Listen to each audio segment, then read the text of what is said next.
Hi guys, this is Surbhi Bhatia and I welcome you all to the YT channel of Legal Edge by Top Rankers. और as you can see on the screen, यहाँ हम discuss करने वाले हैं 150 days की जो strategy है हमारी लीगल रीजनिंग के लिए, क्योंकि 2025 का जनवरी जितना स्लो गया था ना, जुलाई शायद उतनी फटाफट आ गया। ठीक है, 6 महीने ऑलरेडी साल के गुजर चुके हैं। अब वो एंजाइटी एक तरफ, ये एंजाइटी एक तरफ कि क्लैट की अभी तक डेट नहीं आई है, एलेट और स्लैट ने तो डेट भी दे दी है। और ये एंजाइटी एक तरफ कि यार बस 5 महीने बचे हैं। अब स्कोर्स बढ़ रहे हैं पर रैंक घट रही है या स्कोर स्टैग्नेंट हो चुके हैं, सिलेबस समझ नहीं आ रहा कैसे कवर करें, और बचा है बस थोड़ा सा टाइम। अब आसपास सब लोग सीरियस होते दिख गए हैं, तो ऑल इन ऑल एंजाइटीज बस मल्टीप्लाई ही होती जा रही हैं। But do not worry, we are here for you. ठीक है, स्ट्रैटेजाइज करते हैं हमारे कमिंग 5 मंथ्स, ताकि कहीं पर भी हमारे ऊपर प्रेशर ना रहे लीगल रीजनिंग को लेके, बिकॉज ऑलरेडी जीके का एक रिवीजन इंपॉर्टेंट एस्पेक्ट रहता है हमारा क्लैट के पॉइंट ऑफ व्यू से। तो हम यहाँ पर लीगल को इस हिसाब से स्ट्रैटेजाइज करेंगे कि किसी भी तरीके से अगले 5 महीने में मेरे ऊपर प्रेशर नहीं आ रहा है लीगल रीजनिंग का बहुत ज्यादा। कहीं पर भी ये एस्पेक्ट नहीं आ रहा है कि यार मेरे को बहुत ज्यादा टाइम इन्वेस्ट करना है। एट द सेम टाइम मेरे को वो maximum to maximum marks fetch करके दे रहा है, क्योंकि लीगल रीजनिंग का जो अपना सेक्शन है वो as you all know tie breaker section है। ठीक है, अब यहाँ पर हम 3 चंक्स में से डिवाइड करते हैं। फर्स्ट चंक अपना रहेगा जुलाई टू अगस्त, 60 डेज का एक चंक। देन सितंबर अक्टूबर, अनदर 60 डेज का चंक। एंड देन लास्ट 30 जो हमारे काउंटडाउन डेज होंगे टू आर डी डे, नवंबर का टाइम। क्योंकि हम कहीं ना कहीं ये मान के चलते हैं कि भाई 1 दिसंबर तक का टाइम है, वो हम एक डेडलाइन रखते हैं जब तक क्लैट की डेट नहीं आती है तब तक। ठीक है, तो पहले तो बात करते हैं, we are in the month of July, तो जुलाई और अगस्त हमें यहाँ पर अपनी फाउंडेशन स्ट्रॉन्ग करनी है, कॉन्सेप्चुअल क्लैरिटी पे बहुत ज्यादा ध्यान देना है। यहाँ पर please do not rush through कि तुम सीधा मॉक्स लगाने लग रहे हो, नहीं। If you have just started the journey of your preparation, please सबसे पहले फोकस करो अपने जो तुम्हारे ये स्टैटिक लॉज हैं इन पे फोकस करना सबसे ज्यादा जरूरी है। अब जैसे तुम लास्ट ईयर का ही पेपर देखो तो कॉन्ट्रैक्ट्स, कॉन्स्टी, इनके एक अच्छे खासे नंबर ऑफ क्वेश्चंस थे, पैसेजेस थे। लॉ ऑफ कॉन्ट्रैक्ट्स की अगर मैं बात करूं तो किसी ना किसी तरीके से हमारा एक पैसेज लॉ ऑफ कॉन्ट्रैक्ट्स का कंसोर्शियम हमेशा इंक्लूड करता है। और नॉट जस्ट कंसोर्शियम, अगर मैं एनएलयू डी की भी बात करूं, दिल्ली की बात करूं, तो एलेट के एग्जाम में भी हमें कॉन्ट्रैक्ट्स रिलेटेड कहीं एक दो क्वेश्चंस जरूर देखने को मिलते हैं। तो अपने स्टैटिक टॉपिक्स की कंसेप्चुअल क्लैरिटी होना बहुत जरूरी है। तो जिन लोगों के अभी स्टैटिक लॉज ऑलरेडी चल रहे हैं, do not worry, please go through them. कोई बैकलॉग है उसे कंप्लीट करो। बहुत से स्टूडेंट्स ऐसे हैं जिनके स्टैटिक लॉज क्लास में तो कवर हो चुके हैं, but you are not yet ready with your notes, तुमने ढंग से उन्हें रिवाइज नहीं किया है। और कुछ टॉपिक्स तुम्हें पता है कि यार ऊपर ऊपर से पढ़े हैं, नाउ बी सीरियस, उन्हें अच्छे से पढ़ो, नोट्स अपने प्रिपेयर कर लो। If you don't have the notes, be it for the beginners, be it for the ones जिनके स्टैटिक लॉज कंप्लीट हो चुके हैं, you should always have your notes with you. I recommend hand written notes, क्योंकि यहाँ पर अगर तुम end moment पे बहुत सारे सोर्सेस को रिजॉर्ट करने की कोशिश करते हो, वो हमेशा कंफ्यूज करता है। अभी तुम्हारे क्लासेस के थ्रू, आरएसएम्स के थ्रू या और कोई स्टडी मटेरियल है उसके थ्रू तुम्हारे नोट्स कंपाइल्ड है, वो एक सोर्स हमारा रिवीजन का सोर्स बन जाएगा और पैनिक सिचुएशन एंड में क्रिएट नहीं होगी। तो जुलाई और अगस्त का जो टाइम है वो हमें इन चारों स्टैटिक लॉज की जो कॉन्सेप्ट्स है उनको क्लियर करने में लगाना है। अब वो जैसे क्रिमिनल लॉ है तो इसमें theft, laws related to property, robbery, extortion, सबके इंटरप्रिटेशंस अच्छे से क्लियर होने चाहिए। कॉन्स्टिट्यूशनल लॉ में हमारे पास फंडामेंटल राइट्स के जो आर्टिकल्स है बहुत इंपॉर्टेंट रहते हैं, fundamental rights as a topic important रहता है, क्लियर होना चाहिए। अगर मैं टॉर्ट्स की बात करूं तो vicarious liability, strict liability, absolute liability, defamation इस साल काफी ज्यादा इंपॉर्टेंट है, क्योंकि मैं उसे सीएलके से काफी ज्यादा एसोसिएट कर सकती हूँ। Law of contract, as I told you, चाहे ऑफर की बात हो, एक्सेप्टेंस, कम्युनिकेशन, रेवोकेशन, ठीक है, लास्ट टाइम वैलिड कॉन्ट्रैक्ट से रिलेटेड आ गया था, तो ये टॉपिक्स हमारे काफी ज्यादा इंपॉर्टेंट रहते हैं, पर इसका मतलब ये नहीं है कि सब सिर्फ यही पढ़ोगे, सारे टॉपिक्स पढ़ो, नोट्स बनाओ। मूविंग ऑन, मिसलेनियस लॉज की कंसेप्चुअल क्लैरिटी का अब वक्त आ गया है फॉर एलिटियंस जो हमारे क्लैट 2026 के स्टूडेंट्स हैं। आपके पोर्टल्स पे ऑलरेडी LASS सेशंस डल चुके हैं, ठीक है। प्लीज गो थ्रू दो सेशंस जिसमें आपके सारे मिसलेनियस लॉज कवर्ड है। For non elitians you must be having a source जिससे आप family law, international law, arbitration, IPR में जैसे trademark, copyright, so you should be aware of these terms. जैसे अगर मैं मुस्लिम लॉ की बात करूं तो you should know what the term mehr means, iddat means, या मैं आर्बिट्रेशन की बात करूं तो आर्बिट्रल अवार्ड एग्जैक्टली क्या होता है। तो यहाँ पर मिसलेनियस लॉज के जो कॉन्सेप्ट्स हैं उनकी एक बेसिक क्लैरिटी के ऊपर काम करना अब हमें स्टार्ट करना है, and this is what we have to do in the coming 2 months, in the coming 16 days। Then current legal knowledge, जो भी हमारे इंपॉर्टेंट बिल्स रहते हैं, जजमेंट्स रहते हैं, तो दिस इज द टाइम कि आप जनवरी से जून तक के, if you have still not done, if you are still not done with the CL के, अभी अभी आपने स्टार्ट किया है, तो जनवरी से लेके जून तक का हमारा कंपाइलेशन ऑलरेडी डला हुआ है, मतलब सेशंस ऑलरेडी डले हुए हैं YT चैनल पे। This is where you can go through दो सेशंस, ठीक है। जनवरी से जून तक रिवाइज करो, उन सेशंस को देखो, क्योंकि CL के अपने आप में एक बहुत इंपॉर्टेंट चंक है। तो ये तो हो गया हमारा कॉन्सेप्ट्स समझने वाला पार्ट, कॉन्सेप्ट पढ़ने वाला पार्ट, जहां पर आप स्टैटिक लॉज भी देख रहे हैं, मिसलेनियस लॉज भी देख रहे हैं, करंट लीगल नॉलेज भी देख रहे हैं। अब how do you divide time amongst these? Time ऐसे डिवाइड करना है कि हर हफ्ते तुम एक टॉपिक उठा रहे हो, जैसे टॉर्च का टॉपिक उठा लिया, if you already done with law of torch, torch के एक एक कॉन्सेप्ट करके यू आर रिवाइजिंग दोज। हर दिन अगर तुम एक एक कॉन्सेप्ट रिवाइज करोगे, 30-45 मिनट्स में तुम्हारा एक कॉन्सेप्ट अच्छे से रिवाइज हो जाएगा, ठीक है। उसके बाद आप इवेंचुअली हफ्ते में एक दिन LASS का एक सेशन, कोई भी एक ऐसा सोर्स उठा सकते हो जब तुम 1-1.5 आवर किसी भी एक मिसलेनियस लॉ के टॉपिक को दे रहे हो। This is how you can give. और CLK के जो हमारे सेशंस हैं वो 1 मंथ का सेशन कुछ 1 आवर का है, तो संडे को मॉक के बाद तुम 1 घंटा जैसे बिग न्यूज के लिए रखते हो, ऐसे तुम अलग से एक CLK का सेशन रख सकते हो। अगर तुम्हारे ऑलरेडी CLK सेशंस कवर्ड है तो तुम्हें सिर्फ रिवाइज करना है, वो ऑब्वियसली तुम्हारा कम टाइम लेंगे। मूविंग ऑन, अब आती है बात प्रैक्टिस की, क्योंकि सिर्फ कॉन्सेप्ट समझना क्लैट की रिक्वायरमेंट नहीं है, उस कॉन्सेप्ट को रीड, इंटरप्रेट एंड इम्प्लीमेंट करना क्लैट की रिक्वायरमेंट है। इसके लिए प्रैक्टिस बहुत ज्यादा जरूरी है, और सबसे ज्यादा हमारे पास यहाँ पर जरूरी है टाइमर बेस्ड प्रैक्टिस। बहुत स्टूडेंट्स प्रैक्टिस तो कर रहे हैं, but at the same time timer तुम नहीं लगा रहे हो। टाइमर बहुत ज्यादा जरूरी है। अगर तुम 45 मिनट्स में, 50 मिनट्स में 32 क्वेश्चंस कर रहे हो, बहुत गड़बड़ है।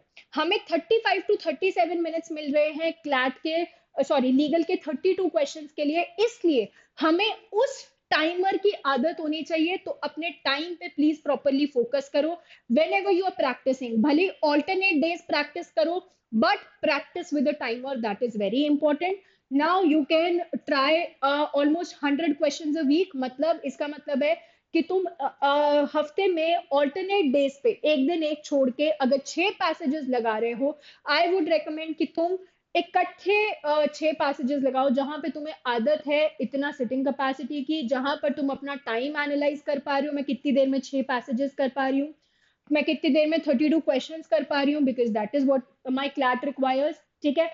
Now you can also start your ALET practice, जो हमारे प्रिंसिपल फैक्ट बेस्ड क्वेश्चन है। तो क्लैट में आप पैसेजेस को कर रहे हैं practice, at the same time हफ्ते में एक दिन तुम 20 क्वेश्चन प्रैक्टिस कर सकते हो principle fact based. This is also you can start, क्योंकि प्रिंसिपल फैक्ट बेस्ड आपको ALET के लिए तो एक पर्सपेक्टिव देते ही देते हैं, प्रैक्टिस देते ही देते हैं, but at the same time principle fact based से ना जो हमारे ये कॉन्सेप्ट्स है, इन कॉन्सेप्ट्स की क्लैरिटी बहुत अच्छे से आ जाती है।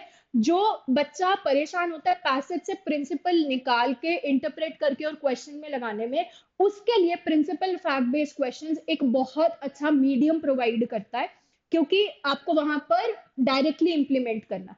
तो अब जब आप इंप्लीमेंट करना सीख गए, सिर्फ हमारा जो खेल बाकी है वो है इंटरप्रिटेशन का, जो हमारा आ जाएगा इस रीडिंग हैबिट से।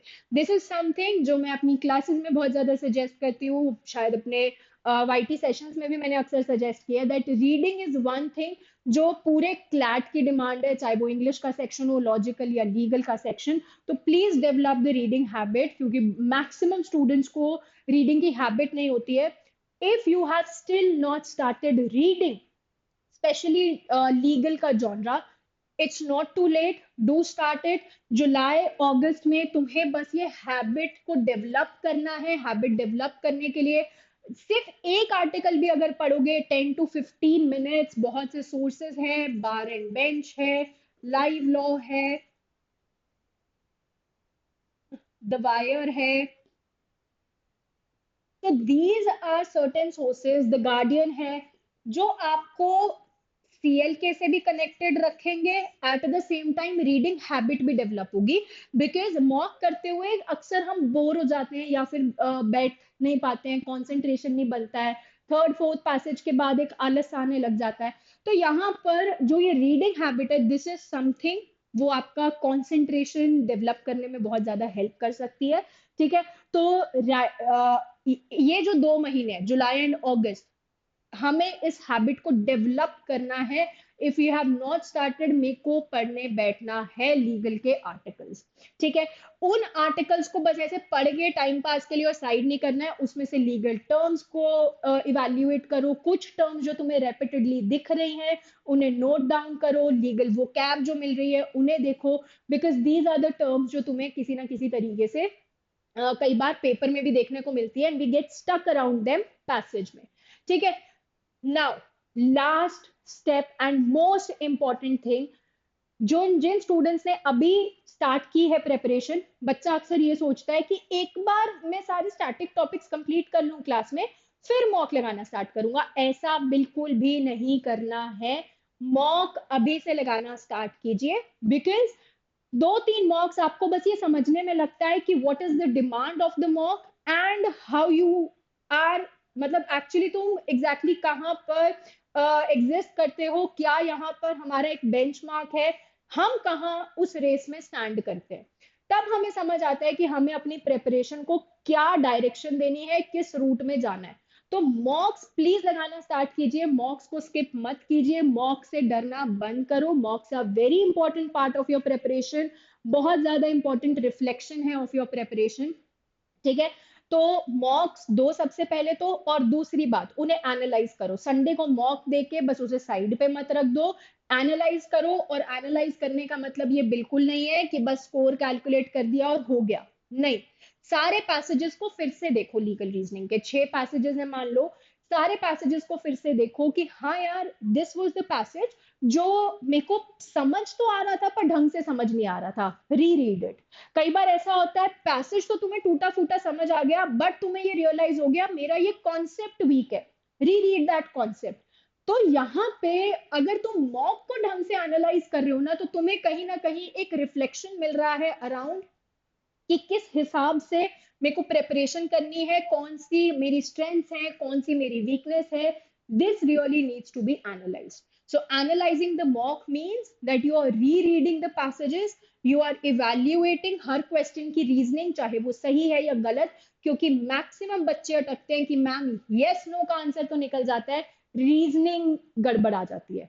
तो वो सिर्फ और सिर्फ तब सही होगी जब आप एनालिसिस में जो आंसर की मिलती है उसमें अपनी रीजनिंग्स को, आंसर्स को अच्छे से पढ़ रहे हो। तो जितना टाइम, जैसे आपने संडे को मॉक दिया है, give at least 1 hour to that mock legal reasoning section। Monday को, ट्यूसडे को, क्योंकि उसके बाद तो तुम भूल जाओगे कि इस पॉइंट ऑफ व्यू से लगाया था, तो मंडे ट्यूसडे टाइम निकाल के 1 घंटा दो और वहां पर उस मॉक को अच्छे से एनालाइज करो, अपनी स्ट्रेंथ्स एंड वीकनेसेस को एनालाइज करो and start working on them. तो यहाँ पर जो हमारे इनिशियल ये 60 डेज है, जुलाई और अगस्त का टाइम है, ये काफी ज्यादा इंपॉर्टेंट है हमें एक क्लैरिटी लाने के लिए, वेयर डू वी स्टैंड, और हमें एग्जैक्टली क्या क्या स्ट्रेंथ्स हैं, क्या वीकनेसेस हैं, हम अपनी कंसंट्रेशन रीडिंग हैबिट्स को डेवलप कर रहे हैं। उसके बाद सितंबर अक्टूबर का टाइम। अब इस टाइम में दो चीजें हैं, पहली बात तो क्लैट का टाइम और पास आ चुका है, दूसरी बात बहुत सारे फेस्टिवल्स भी आ चुके हैं। तो इस टाइम पर एंजाइटी भी होगी, at the same time festival celebrate करने का भी मन करेगा, घर जाने का भी मन करेगा अगर तुम बाहर रहते हो, अगर घर पे हो तो एक डिस्टर्बेंस भी होगी। बट डू नॉट वरी, बहुत ही बैलेंस करके चलो। सिर्फ फेस्टिवल्स में मत उलझे रहो, सिर्फ पढ़ाई में मत उलझो, थोड़ा सा बैलेंस करो, बिकॉज इस टाइम पे अपने स्ट्रेस लेवल्स को कंट्रोल करना इज इक्वली इम्पोर्टेंट टू तुम अपने थियोरेटिकल एस्पेक्ट्स मैनेज कर रहे हो, ठीक है। तो ये बैलेंस जरूर मेंटेन करना इन दीज 60 डेज, ठीक है। अब हमें अपस्किल करना है। अब क्योंकि हमने अगस्त एंड तक अपने चारों टॉपिक्स कवर कर लिए हैं स्टैटिक के, अब मैं उसके इंपॉर्टेंट टॉपिक्स को रिवाइज करूंगी। जो टॉपिक्स मुझे बार बार परेशान कर रहे हैं, तुम्हें समझ आ गया कि यार कॉन्ट्रैक्ट्स तो मेरे को पूरा क्लियर हो गया, ये कंटिजेंट वेजरिंग मेरे को नहीं समझ आ रहा, या communication of offer acceptance revocation मेरे को कंफ्यूज करता है, वाइकेरियस लाइबिलिटी इज समथिंग जो कोर्स ऑफ एम्प्लॉयमेंट के क्वेश्चंस बार बार गलत होते हैं, उसकी एक लिस्ट बना लो, लिस्ट ऑफ कंफ्यूजिंग टॉपिक्स। अब मेरे को पूरा पूरा रिवाइज करने की जरूरत नहीं है, क्योंकि टॉर्च में मेरे को शायद डेफिमेशन ट्रेसपास अच्छे से पता है। तो सिर्फ जो हमें अपना टाइम देना है वो उन कंफ्यूजिंग टॉपिक्स या इंपॉर्टेंट टॉपिक्स को देना है। सिमिलरली मिसलेनियस लॉज अब हमें सिर्फ रिवाइज करने हैं। कहीं कोई एक ऐसा नया एस्पेक्ट आता है जो मेरे सीएलके से इंपॉर्टेंट है, रेलेवेंट है, वो हम डेफिनेटली देखेंगे, अदरवाइज मोर और लेस हम उन्हें रिवाइज करेंगे, ठीक है। सीएलके की बात करें तो जुलाई ऑनवर्ड हमारा सीएलके वैसे ही काफी ज्यादा इंपॉर्टेंट हो जाएगा, मॉनसून सेशन आ जाएगा अभी, ठीक है। एंड सुप्रीम कोर्ट का वेकेशन खत्म होने के बाद भी अक्सर अगस्त सितंबर के बाद सीएल के वैसे भी इंपॉर्टेंट होता है, जजमेंट्स भी ज्यादा आने लगते हैं। तो जो भी पेंडिंग केसेस चल रहे हैं, important ones, important landmark cases आए हैं, सब अच्छे से देखने हैं, ठीक है, समझने हैं। नाउ सीएल के एक इंपॉर्टेंट चंक बन जाएगा, तो जो मेरा सितंबर अक्टूबर में मेजर फोकस रहेगा वो स्टैटिक और मिसलेनियस की रिवीजन तो है, but at the same time CLK का एस्पेक्ट है। अब ये मत करना कि पूरा बिल पूरा जजमेंट पढ़ने बैठ रहे हो, नहीं। Again the sources I suggested you, wire, bar and bench, live law, वो आपको अच्छे से सोर्सेज प्रोवाइड कर देंगे। एट द सेम टाइम हमारे monthly compilations are always there for you, ठीक है। मूविंग ऑन, अब हमें टाइमर बेस्ड प्रैक्टिस को और ज्यादा सीरियस करना है। इस टाइम पर हम डिफरेंट लेवल ऑफ डिफिकल्टीज के जो सेक्शनल्स हैं वो लगाएंगे लीगल रीजनिंग के। सिर्फ इजी नहीं लगाना है, सिर्फ मॉडरेट नहीं, सिर्फ डिफिकल्ट नहीं, डिफरेंट लेवल्स ऑफ डिफिकल्टी के असाइनमेंट्स की हमें आदत होनी चाहिए। Timer based practice is a non negotiable, timer हमेशा रहेगा, क्योंकि क्लैट ही पूरा टाइम का खेल है। कितनी देर में जल्द से जल्द मैं इंटरप्रेट कर सकती हूँ, वो स्किल डेवलप करना is really important. So time based practice ही रहेगा हमारा। पर यहाँ पर डिफरेंट लेवल ऑफ डिफिकल्टीज का एस्पेक्ट इसलिए इंपॉर्टेंट है, क्योंकि अगर तुम सिर्फ इजी ट्राई कर रहे हो, डिफिकल्ट में परेशान हो जाओगे। सिर्फ डिफिकल्ट ट्राई कर रहे हो तो इजी वाले जो पेपर्स आएंगे या क्वेश्चंस आएंगे उसमें तुम ओवर थिंकिंग के रास्ते पे जा सकते हो। इसलिए डिफरेंट लेवल ऑफ डिफिकल्टीज को प्लीज ट्राई करना, ठीक है। पीवाई क्यूज लगाने का अब हमारा वक्त आ गया है, तो 2020 से लेके 2025 तक जितने भी क्लैट है, पीवाई क्यूज दो। एंड वहां पर भी टाइमर बेस्ड ही पीवाई क्यू देना है। समझना है कि एग्जैक्टली कंसोर्शियम किस हिसाब से रीजनिंग निकालता है, कंसोर्शियम किस तरीके से क्वेश्चंस पूछता है, ठीक है। Just try and analyze from that point of view. Then यहाँ पर हम मिसलेनियस आर्टिकल्स डेफिनेटली पढ़ेंगे। अब क्योंकि मेरी हैबिट हो चुकी है पढ़ने की, you can also try with timer based reading. मतलब आपको एक आइडिया है कि मैं इतना आर्टिकल 3 मिनट में पढ़ लेती हूँ, तो अब एक टाइमर लगाना स्टार्ट करो, because that is really important. क्योंकि जब आपके सामने पेपर आएगा तो आप वो टाइम चल ही रहा, ठीक है। तो solving with in that aspect यहाँ पर मैं प्रैक्टिस कर रही हूँ टाइमर बेस्ड, तो ये अपने आप में एक अलग है। बट जब तुम्हें डिफरेंट आर्टिकल्स, एडिटोरियल्स पढ़ने की आदत है टाइमर बेस्ड, तो तुम फटाफट अपना स्किल डेवलप कर रहे हो with that aspect, time based aspect. तो वो स्किल डेवलप हमें करते रहना है। जस्ट बिकॉज रीडिंग हैबिट पड़ गई है, आदत छोड़ नहीं देनी है। अब मुझे उस स्किल को और पॉलिश करना है, कैसे करेंगे, टाइमर बेस्ड उसके साथ। और यहाँ पर मिसलेनियस आर्टिकल्स पढ़ो। अभी तक मैंने तुम्हें बोला मोस्टली सीएलके बेस्ड पढ़ो, पर अब तुम कभी सीएलके के पढ़ सकते हो, कभी मिसलेनियस लॉज से रिलेटेड पढ़ लिए, कोई स्टैटिक लॉज से रिलेटेड पढ़ लिए, पुराने जो मॉक्स हो चुके हैं उनके पैसेजेस बस नॉर्मली पढ़ो, देखो कि इस पैसेज को पढ़ने में मेरे को कितना टाइम लगता है। तो this is how you can develop that, polish that skill of reading, ठीक है। देन वीकली टारगेट्स जरूर सेट करने हैं हमें इन 60 डेज में। Now these weekly targets can be according to the scores, ठीक है। It can be according to कितने टॉपिक्स तुम रिवाइज करोगे, it can be according to कितने बिल्स एंड जजमेंट्स मेरे को टाइम टू टाइम रिवाइज करने हैं। Because September October is a good time जहां पर मेरा जीके एक अच्छा खासा इंपॉर्टेंट हो जाएगा। सीएल के जैन टू अगस्त का ऑलरेडी मेरे को रिवाइज करना है। सितंबर अक्टूबर एज आई टोल्ड यू अपने आप में इंपॉर्टेंट है ही। तो वीकली टारगेट्स अगर लेके चलोगे, वीकली टारगेट सेट करो, उसके बेसिस पे डेली टारगेट्स असाइन करो, उससे तुम्हारी 8 हफ्तों का एक प्लान ऑफ एक्शन बन जाएगा, वो थोड़ा इजी रहेगा। अब 8 हफ्तों का मैं एक साथ तो नहीं बना सकती, एक एक हफ्ते करके ही बनाना पड़ेगा। That is how you can do. Now this is again the game changer here, ठीक है। मॉक्स को अब नेक्स्ट स्टेप लेकर जाना है, इन अ बेटर मैनर एनालाइज करना है। अभी तक मैं सिर्फ अपने स्ट्रेंथ्स एंड वीकनेसेस एनालाइज करी थी, अब ये एनालाइज करना है, क्योंकि you just don't have to see कि यार मेरे स्कोर्स बेटर हो रहे हैं, your rank should also get better, ठीक है। क्योंकि as I told you competition अब मार्केट में आ चुका है अच्छे से, ठीक है। तो रैंक्स स्कोर्स अच्छे से एनालाइज करने हैं, अपने एरर्स की एक लिस्ट बनानी है। Every mock that you appear for, उन एरर्स को देखना है कि हाँ यार मैं ये गलतियां करती हूँ, इस वक्त मेरे को इन चीजों का ध्यान देना है। जितना मॉक्स के थ्रू इंट्रोस्पेक्ट करोगे अपनी प्रेपरेशन को, किस तरीके के पैसेजेस में अटक रहे हो, गलतियां तो हो रही हैं दो तीन, पर सिर्फ सीएल के बेस्ड पैसेजेस में हो रही हैं, मतलब सीएल के and reading needs to be work. Facts बहुत ज्यादा मिस कर रहे हैं, मतलब शायद टाइमर पे ध्यान देना होगा। तो यहाँ पर मॉक को एनालाइज करके एरर्स को लिखते जाओ, एट द सेम टाइम उन एरर्स के बेसिस पर इंट्रोस्पेक्ट करते हुए काम करते जाओ। अगेन मॉक एनालिसिस सबसे इंपॉर्टेंट एस्पेक्ट है। सिमिलरली जो तुम सेक्शनल्स लगा रहे हो, इनकी रीजनिंग्स, इनका एनालिसिस भी तुम कर सकते हो।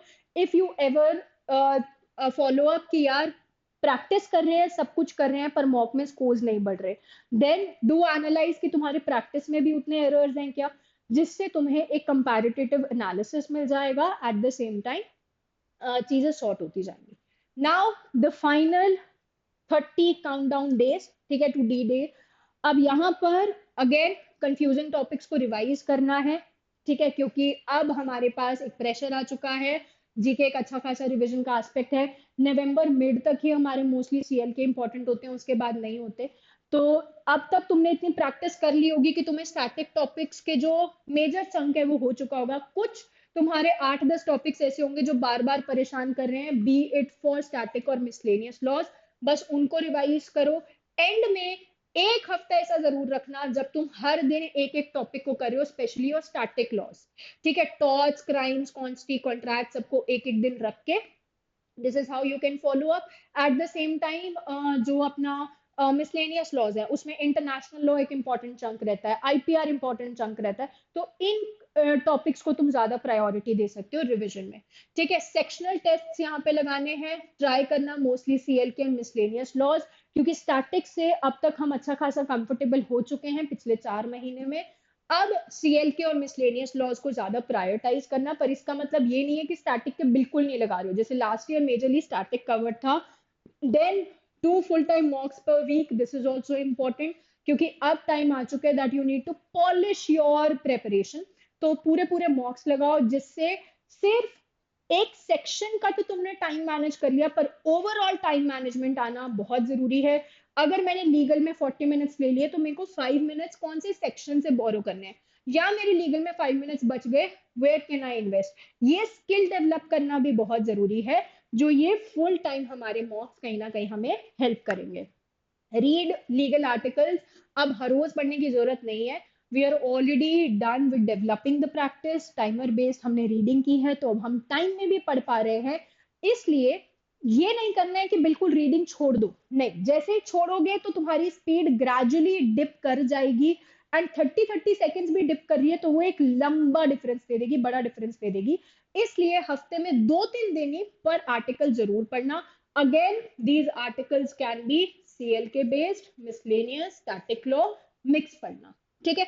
एंड इस टाइम पे सिर्फ एक सोर्स को मत करना, कभी बार एंड बेंच का आर्टिकल पढ़ लिया, कभी वायर का, कभी लाइव लॉ का, बिकॉज हर बार एक नया पर्सपेक्टिव, हर किसी ऑथर का एक नया तरीका होता है। So when you are reading a variety of articles ना, तुम्हें एक नया पर्सपेक्टिव मिल रहा है, तुम हर तरीके के आर्टिकल को इंटरप्रेट करना सीख रहे हो, ठीक है।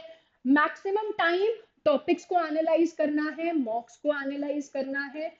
अब मॉक्स के थ्रू हमने ये तो एनालाइज कर लिया है कि यार मेरी गलतियां क्या जा रही हैं। दिस इज द टाइम जब बिना डीमोटिवेट हुए अपने एस्पेक्ट्स को देखना है कि हाँ यार अभी भी, एक तो जब हमारे स्टार्टिंग के ये 60 डेज है, जुलाई एंड अगस्त वाले, प्लीज रियलिटी चेक्स पे रहना। डू नॉट सेट ऐसे रैंडम टारगेट्स कि हाँ यार you are just starting with the preparation और तुम इस एंजाइटी में हो कि मेरे 80 क्यों नहीं आ रहे हैं या 90 क्यों नहीं आ रहे हैं। If you are very well with reading, okay, that can be an aspect, but you are still starting with the preparation. तो रियलिटी चेक्स के अकॉर्डिंग एक्सेप्ट करके टारगेट सेट करो एंड देन ग्रेजुअली उन टारगेट्स को improve करते चलो। This is what will help you. Coming back to this, mocks के through topics को फिर से एनालाइज करो, एंड में किस तरीके के टॉपिक्स आ रहे हैं, ठीक है। Are you able to cope up with every type of level of difficulty, every type of topic. और उस वक्त भी अगर तुम्हें कोई टॉपिक परेशान कर रहा है, पैनिक मत करो, एंशियस मत हो, उस एंजाइटी के चक्कर में बाकी सब मत बिगाड़ो, ठीक है। देयर स्टिल टाइम, हम उस चीज को फिर से पूरी तरीके से कवर अप नहीं कर पाएंगे, but at the same time इतना हम कवर अप कर सकते हैं कि वो मेरी वीकनेस ना रहे, राइट। इतना ज्यादा परेशान नहीं करी होगी वो चीज कि हम बिल्कुल समझ ही नहीं पा रहे हैं, पर पैनिक करके उस चीज को खराब करने की पोटेंशियल अक्सर रहता है। तो यहाँ पर this is still the time that without panicking, you are analyzing, you are introspecting different areas, different genres, different level of difficulties, where you're comfortable at, where you're not, what type of errors you are still making, और तुम्हें किस तरीके से cautious रहना है अपने D day पे, ठीक है।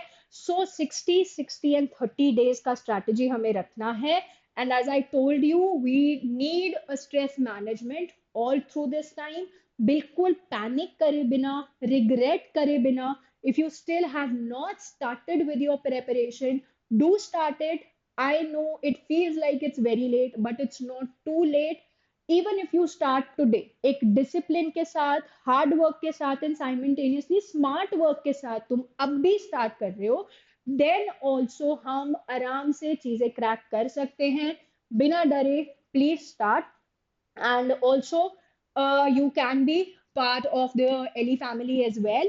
ठीक है, LETN, we are always there for you to boost your preparation, to help you with your preparation, right? At the same time, all the study material, the PYQs, all of them are available at the e-commerce platforms of Amazon and Flipkart. All right, so keep practicing, guys. Do not panic. We are there for you, and you are doing really well. All right, so that was all about this session. Take care, guys. Bye bye, and all the very best.